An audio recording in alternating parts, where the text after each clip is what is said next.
sa Puerto Princesa, 6 na oras pa ang biyahe patungo sa bayan ng Bataraza sa Palawan.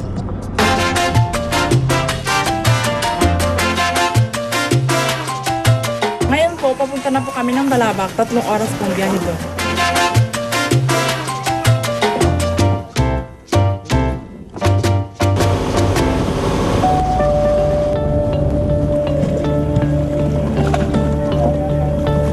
Ngayon po, nandito na po tayo sa Balabac Islands. 4 hours po ang biyahe.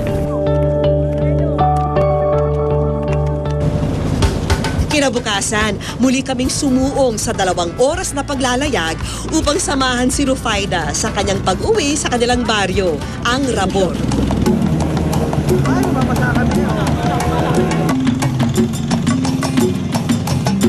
Sunod naming binaybay ang ilog na pinamamahayan umano ng mga buwaya at iba pang hayop. Subalit sanay na sanay dito ang ating prinsesa. Hanggang sapitin namin ang pampang kung saan nag-aabang ang mga mahal sa buhay ni Rufaida. Bye!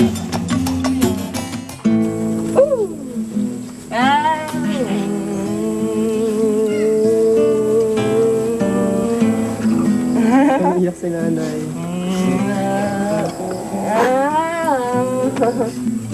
Oh my! Alam ko na kapag lupos niya, ko ano. Oy! Ang sabi ni nanay? Ang sabi mo, nay? Wala ba?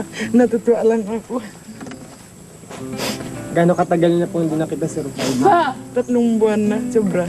Yun po yung... Yung March pa lang siya nag-alis dito. Tapos hindi na siya nagbalik pa. Ngayon pa lang. Ay, what no? Nagkasakit nga ako. Kasi siguro sabi ko, ano sa kanya. Nangit yan. Nangit yan. Ganun na lamang ang tuwa ni Mang Elpidio nang muling makita ang kanyang panganay.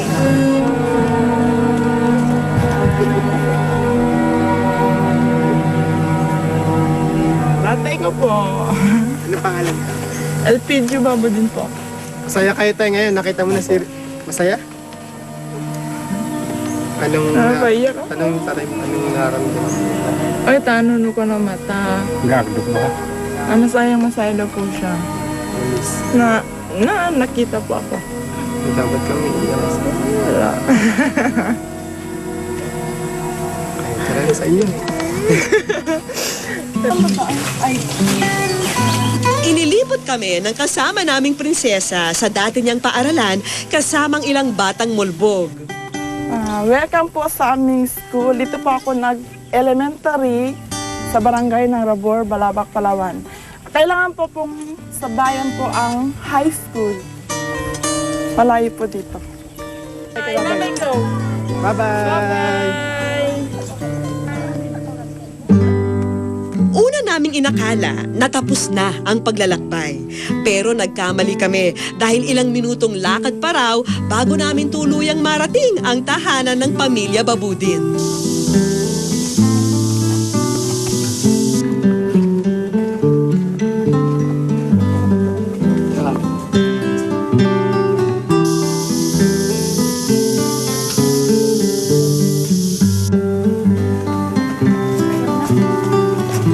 Sa wakas, nandito na rin po kami sa bahay namin. 30 minutes po mula sa school. Sa isang payak na tahanan na nakatirik sa niyugan, nananahan ang pamilya ni Rufaida.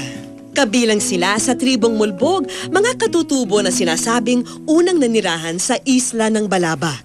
Simple po pamumuhay doon.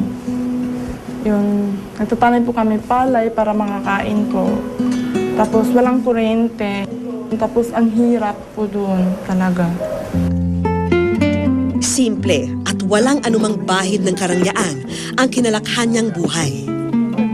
Sino ang mag-aakalang sa liblib na buok ay may nakakubling hiyas at gandang maipagmamalaki sa buong mundo?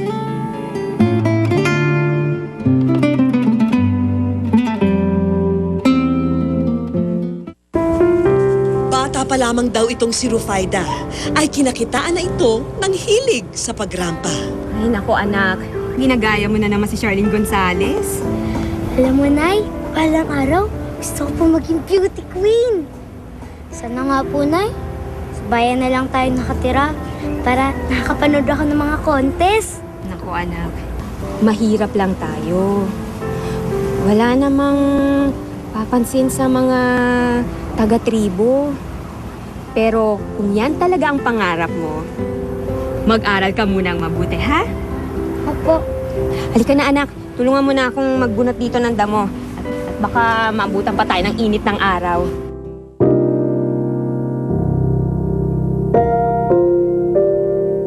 Subalit, dahil sa kinalakhang hirap, ay tila na isang tabi muna ang pangarap. Mas inuna ng batang si Rufaida ang pag-aaral.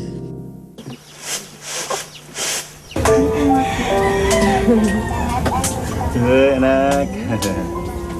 Oh, luto na kayo? Subalit, dahil sa bagsik ng kahirapan, napilitan siyang huminto matapos ang elementarya. Ayaw man namin ng nanay mo pero hindi ka naman na mag-enroll, ha? Alam kong gusto mag-aral pero wala tayong magawa. Sobrang hirap ng buhay. Walang pa sa bangkay ng kinikita ko sa bukid. Di bali anak, may awa si Ala. Malay mo, sa isang taon, gumanda na ang ani. E di mapagpapatuloy mo na yung pag-aaral sa bayan.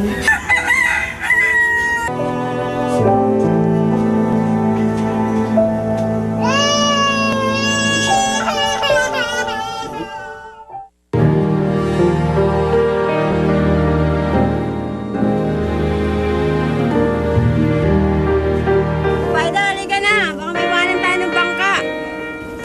Nay, Tay, naandyan na po si Tita. Alis na po kami. Mag-iingat ka ron, anak, ha? Huwag mong kalilimutan magdasal kay Allah.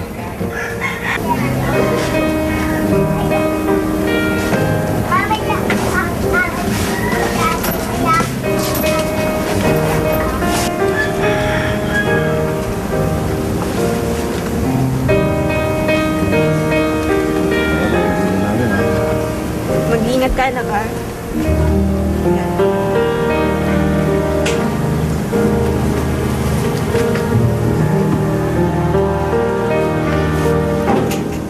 Pansamantalang nilisan ni Rufaida ang pamilya sa Palawan at nakipagsapalaran sa Malaysia na ilang oras na lamang ang layo mula sa kanila.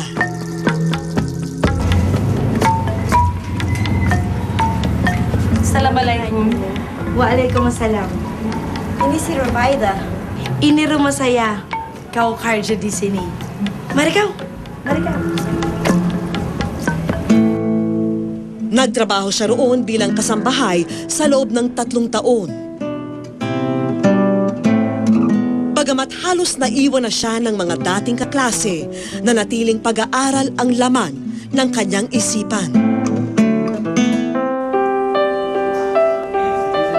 Nang mag-17, muli siyang bumalik sa Palawan.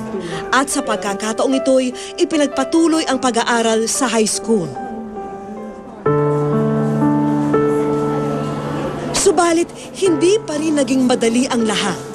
Dahil sa layo nila sa bayan, nakitira siya sa isang kamag-anak. Pero hindi nagtagal, lumipat ang mga ito sa Rio Tuba, kaya wala na siyang matutuluyan.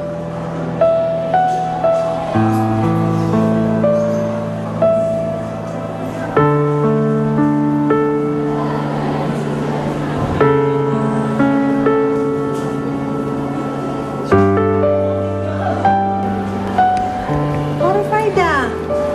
Uwi na. Tapos ng klase. Ba't di ka pa umuwi? Ma'am, kailangan po kasi ako matitira eh. Hindi ko nga po alam saan ako pupunta. Ganun ba? Sige. Nahana. Doon ka na muna sa akin tumigil. Basta, pagpasensyan mo kung ano ang madaratnan mo doon. Ha? Maraming salamat po.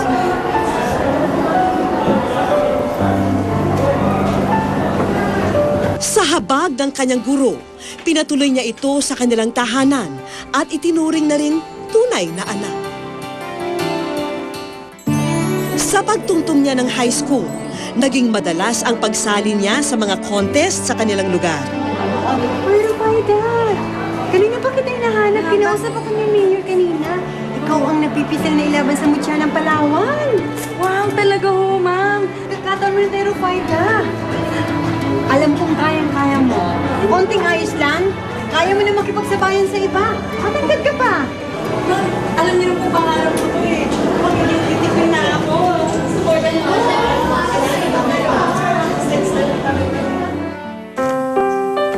Ni sa panaginip, hindi raw inasahan ng mga magulang ni Rufida na ganun kalayo ang mararating ng kanilang anak. Subalit, batid nilang ito'y katuparan ng nooy munti lamang pangarap. Dati yan ang pangarap ng bata na yan. Maliit pa siya, 6 na taon pa lang, kasi nakapanood kami ng nag-search, nagrampa. Pagdating sa bahay, nagrampa-rampa siya. Sabi niya, Nay, sa akin, kung maabot ko, sabi niya, pangarap ko, magrampa talaga ako. Pero alam nilang pilit na susundan ng kanilang prinsesa ang kinang ng mailap na korona. Sabi niya, Nay, may lakad ako. Sabi naman ng tatay niya, saan ka punta? Sabi niya, magpapuerto ako kasi sabi niya, may laban na naman ako. To. Kasi hindi namin alam yun papunta siya ng Maynila. Ang alam namin, puerto lang siya. Kaya naman laking gulat nila nang mabalitaang nasa Maynila na ito at kasali na sa Miss World Philippines.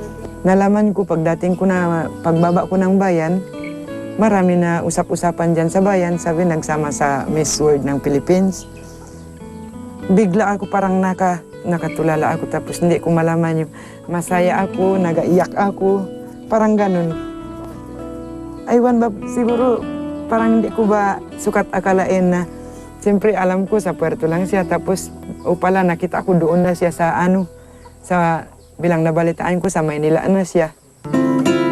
Marami ang pinahanga ni Rufida sa pagkakapasok niya sa top 12. Ito na malaki na rin dito nila sa buong Balabac daw na karating din po siya doon sa pinupuntahan niya. Tuwang-tuwa na po kami rin dito lahat. Yun nga sabi nila, ang saya-saya rin daw nila kasi nadala sila.